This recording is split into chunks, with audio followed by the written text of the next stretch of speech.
प्यार में हमारा पागल गाड़ो जानतिया माई मिले जनी रंग होई तोहर पिटाई मिले जनी रंग होई तोहर पिटाई। प्यार में हमारा पागल गाड़ो जानतिया माई मिले जनी रंग होई तोहर पिटाई मिले जनी रंग होई तोहर पिटाई। तोही से देखो हमर जाने गइल बा भाई मिले जनी रंग होई तोहर पिटाई। तोही से देखो हमर जाने गइल बा भाई प्यार में हमारा पागल बाड़ा जानतिया माई मिले जनी रंग होई तोहर पिटाई मिले जनी रंग होई तोहर पिटाई।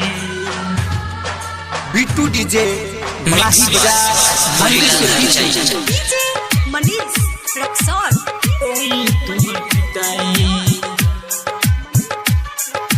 मिक्स बाय हरिलाल हरचाई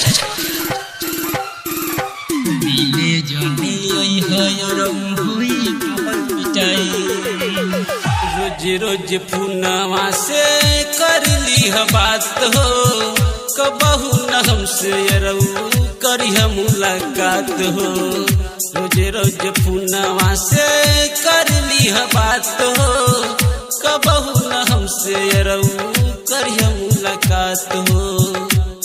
भाई जानता ते मोर भल कितनो होई शोर भाई जानता ते मोर भल कितनो होई शोर। लुका छिपा के भले रंग बात करल जाई मिले जनी रंग होई खूब कुचाई।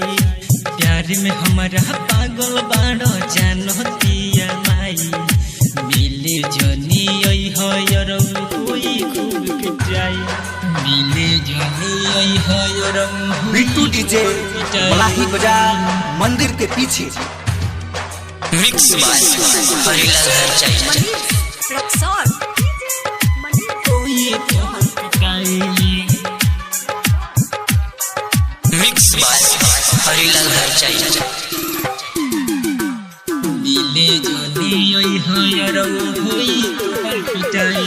राइटर अशोक तनी दुखवा के सही खोजत भाई हमर बच के तू रही राइटर अशोक तनी दुखवा के सही खोजत भाई हमर बच के तू रही मैं मरतिया मोर बह अखिया से लोर मैं मरतिया मोर बह अखिया से लोर। जुगुल बिहारी हमसे कबो बात न करे पाई मिले जनी रंग होई खूब कुचाई। प्यार में हमारा पागल बाड़ो जानतिया माई मिले जनी रंग होई खूब पिटाई। मिठास रिकॉर्डिंग स्टूडियो सिकटा बाजार।